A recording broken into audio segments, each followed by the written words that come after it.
Assalamu alaikum. Dear students, welcome to 4D preparation and test session. आज के इस lecture में हम chapter 4 first year part 1 physics की डिस्कशन करेंगे पेपर ए और बी की। पेपर ए में सबसे पहले हम ऑब्जेक्टिव डिस्कस करेंगे।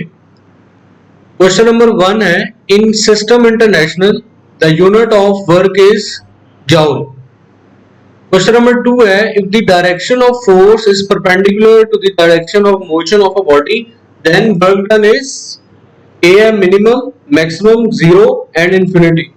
हमें ये पता है कि वर्क डन में हमारे पास फोर्स और डिस्प्लेसमेंट के दरमियान जो एंगल होता है वो cos थीटा है और cos थीटा जब 90 डिग्री होगा, फोर्स परपेंडिकुलर होगी तो वर्क क्या हो जाएगा, जीरो।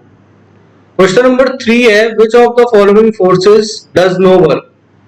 तो सेंट्रीपिटल फोर्स एक वाइड फोर्स है जो कोई वर्क डन परफॉर्म नहीं करती। इसके अलावा अगर हम बात करें इलेक्ट्रोमैग्नेटिक फोर्सेस की तो उसमें मैग्नेटिक फोर्स है, वो भी कोई वर्क डन परफॉर्म नहीं करती। तो फिजिक्स में दो फोर्सेस हैं जो कोई वर्क डन परफॉर्म नहीं करती। क्वेश्चन नंबर 4 है, the area under force displacement graph represents work done. Force और डिस्प्लेसमेंट का जो ग्राफ होता है, अगर हम उसको नीचे एरिया अंडर दिस कर्व देखें तो हमारे पास क्या आ जाती है, एक रेक्टेंगल आती है और रेक्टेंगल का एरिया क्या होता है, बेस इनटू हाइट। तो फोर्स और डिस्प्लेसमेंट को जब हम उनका प्रोडक्ट लेते हैं तो हमारे पास क्या आता है, वर्क डन। क्वेश्चन नंबर 5 है, the kinetic energy of a body depends upon mass, displacement of a body, speed of a body. D है बोथ ए एंड सी। तो हमें पता है काइनेटिक एनर्जी का फॉर्मूला क्या होता है, हाफ एम वी स्क्वायर। तो इस फॉर्मूले से पता चलता है कि जो काइनेटिक एनर्जी है ऑब्जेक्ट की वो उसके मास और स्पीड के ऊपर डिपेंड कर रही है। क्वेश्चन 6 है, the work done is half of its maximum value if the angle between the force and displacement is 180, 90, 45 and 60। तो हमें पता है कि cos जो है वो 60 डिग्री के ऊपर 1/2 वैल्यू देता है। तो इस केस में देखें तो वर्क डन जो है वो अपनी मैक्सिमम वैल्यू का हाफ कब होगा, 60 डिग्री एंगल के ऊपर। क्वेश्चन 7 है, which of the following is not a non-conservative force।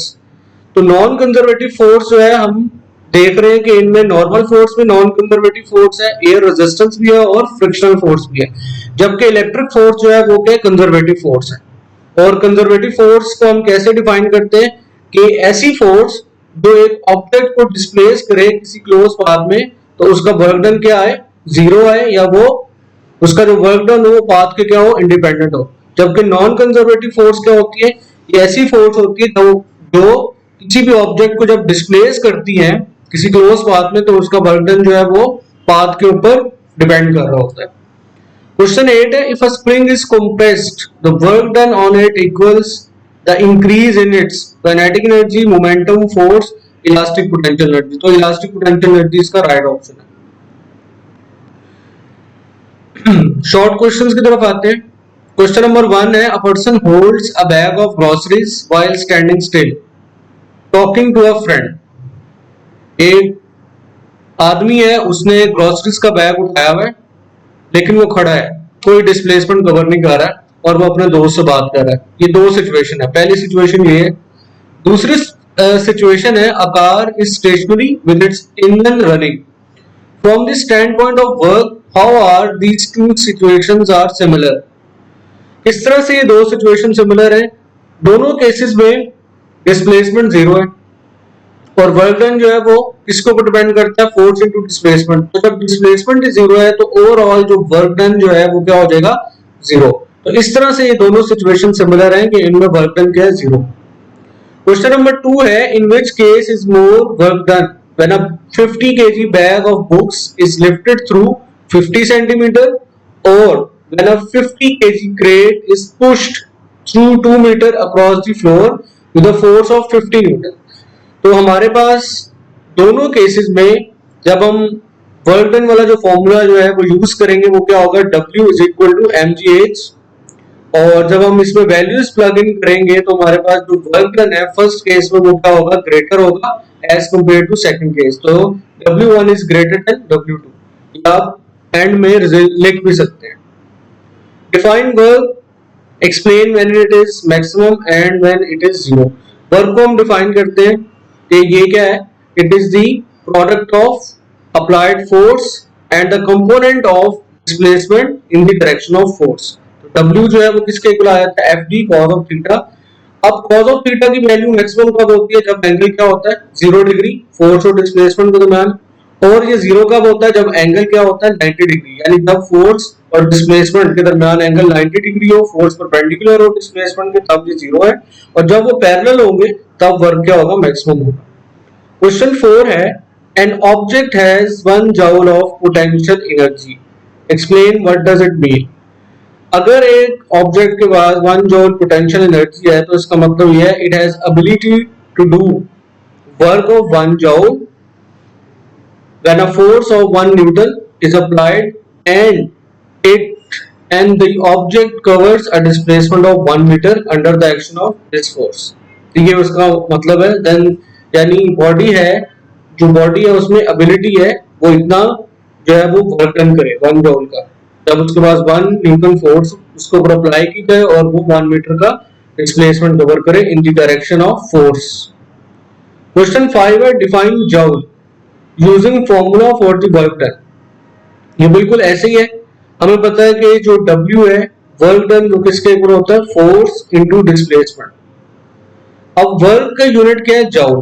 तो हम कहते हैं कि 1 जूल जो है वो किसी भी ऑब्जेक्ट का वर्क डन है जब उसके ऊपर 1 न्यूटन फोर्स अप्लाई की जाए और वो उस फोर्स की डायरेक्शन में 1 मीटर का डिस्प्लेसमेंट कवर करे, तब वो जो वर्क डन परफॉर्म करता है वो क्या होता है, 1 जूल।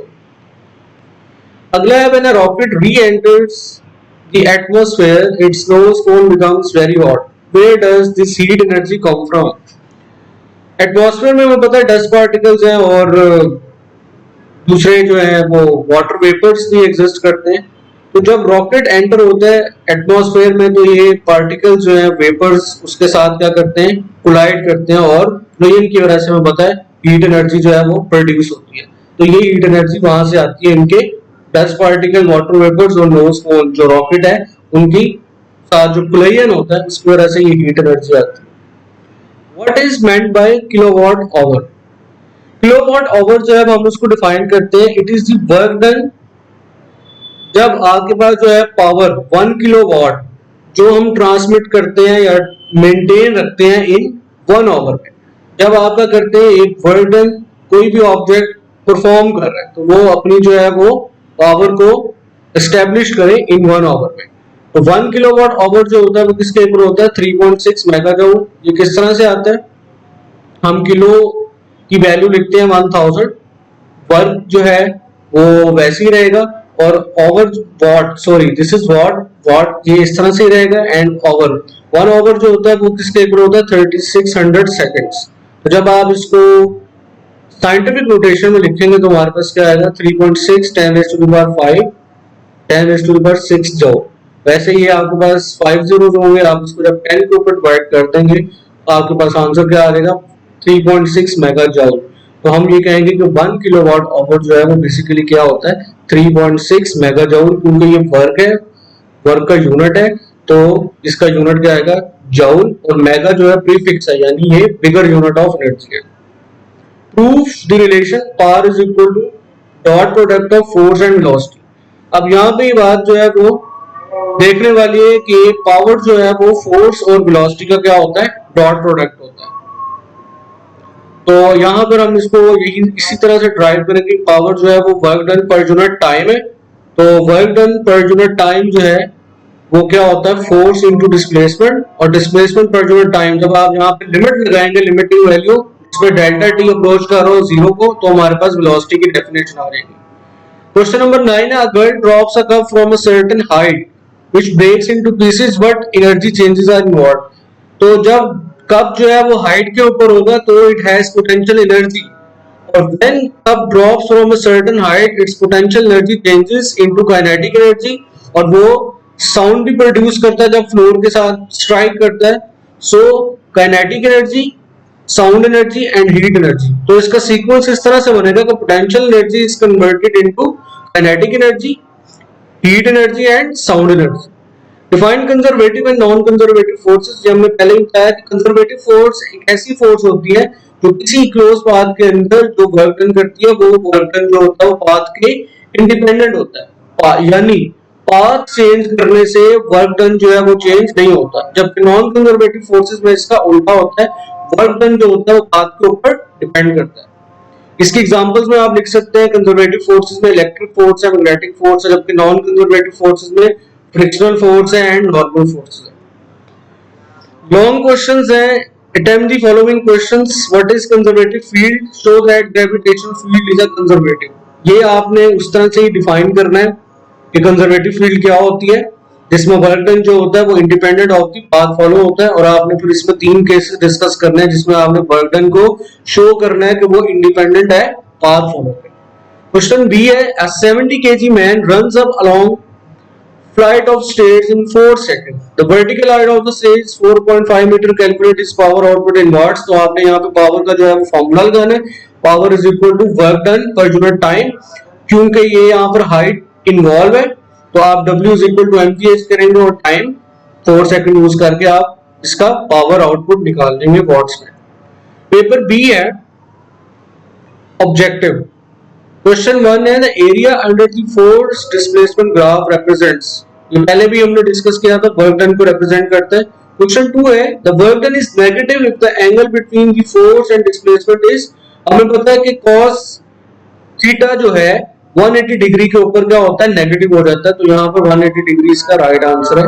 क्वेश्चन नंबर 3 है, in conservative field the work done is independent of the path followed by the body.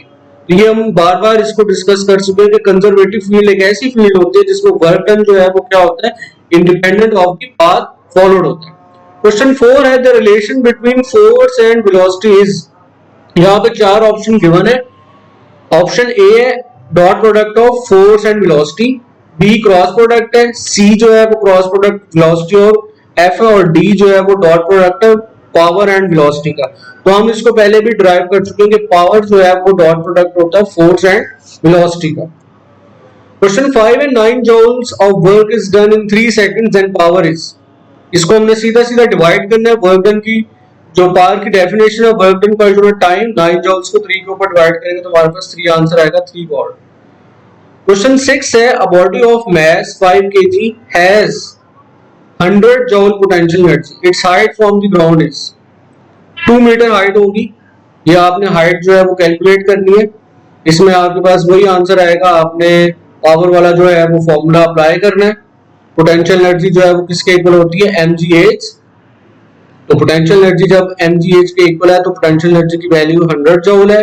मास आपको गिवन है 5, g की वैल्यू आपके पास 10 है और एज आपने कैलकुलेट करना है। तो 5 × 10 50, 100 जब आप 100 को 50 में डिवाइड करेंगे तो आपके पास हाइट क्या आ जाएगी, 2 metre. The dimensions of power is, power क्या होता है वर्क डन पर यूनिट टाइम, और वर्क की डायमेंशंस क्या होती है ml² t-2। तो डिनोमिनेटर में जो टाइम है वो जब ऊपर आएगा तो क्या आ जाएगा, ml² t-3।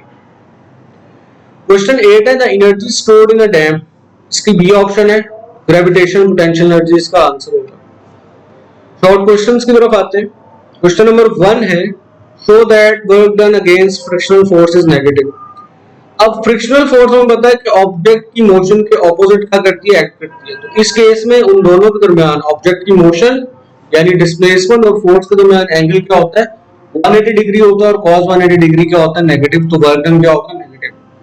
Calculate the work done in kilo joules in lifting a mass of 10 kg at a steady velocity through a vertical height of 10 metre. तो आपने इसमें वर्क डन जो है वो कैलकुलेट करना है W = mgh वाला फॉर्मूला यूज करके। What is conservative field? Give examples of conservative field। हम पहले भी डिस्कस कर चुके हैं कि ऐसी फील्ड जिसमें वर्क डन जो हो independent of the path follow हो कंजर्वेटिव फील्ड होती है।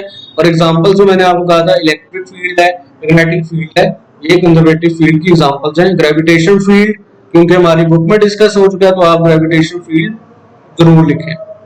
क्वेश्चन नंबर 4 है, give the dimensions and units of work.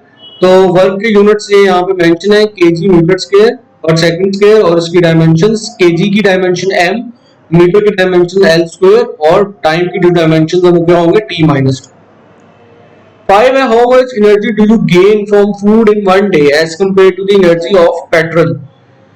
So that energy gain in one day from food, वो किसके इक्वल होती है 1/3 लीटर ऑफ पेट्रोल। यानी 1/3 लीटर ऑफ पेट्रोल जितनी एनर्जी देता है, जितनी एफिशिएंसी देता है, वही एनर्जी आप 1 डे में जितना फूड इनटेक करते हैं उससे हासिल कर सकते हैं। Prove that 1 kilowatt hour is equal to 33.6 mega joule. हमें पता है कि ये commercial unit of electrical energy है और इसको हमने पहले भी जो है वो डिफाइन भी किया और डिराइव भी किया।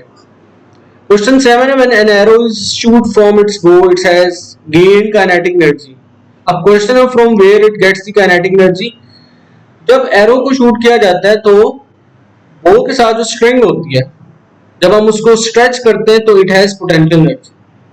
जब एरो को शूट किया जाता है तो वो इस स्ट्रिंग की पोटेंशियल एनर्जी से काइनेटिक एनर्जी क्या करता है, एक्वायर करता है।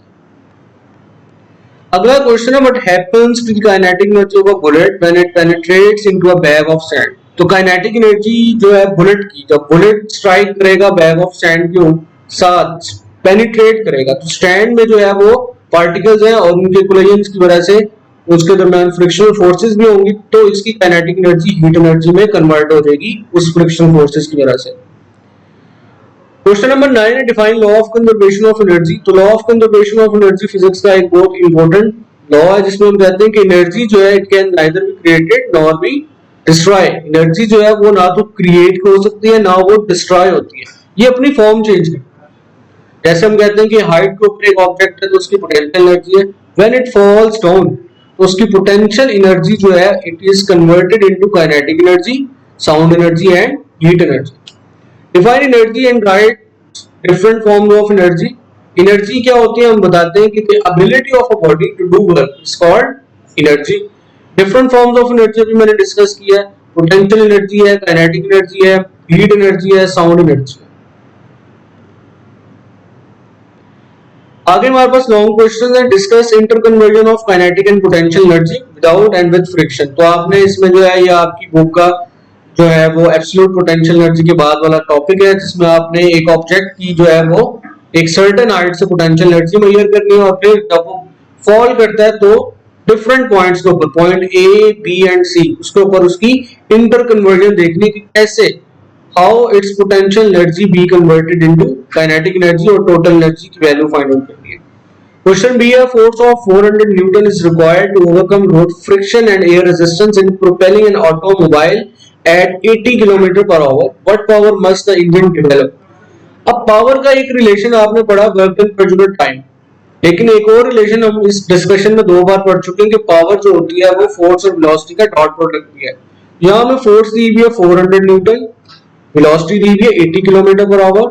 आप इस 80 किलोमीटर पर आवर को किलोमीटर पर सेकंड में भी क्या कर सकते हैं, सॉरी मीटर पर सेकंड में भी कन्वर्ट कर सकते हैं। किलोमीटर को आप 1000 मीटर में कन्वर्ट करें और 1 आवर को आप 3600 सेकंड में, तो आपके पास वेलोसिटी आएगी। तब आप उनका डॉट प्रोडक्ट लें, सिंपल कॉस जो है वो क्योंकि सेम डायरेक्शन में कॉस 0 1 हो जाएगा और वेलोसिटी और फोर्स जब ये मल्टीप्लाई होंगे तो आपके पास वाट में क्या आ जाएगा आंसर। अब इसमें किलोवाट का है तो आपको किलोवाट में अगर आपने उसको एक्सप्रेस करना तो आप उसको दोबारा किलोवाट में भी क्या कर सकते हो, कन्वर्ट कर सकते हो। ये थी आप आज की हमारी paper A and paper B chapter 4 की डिस्कशन।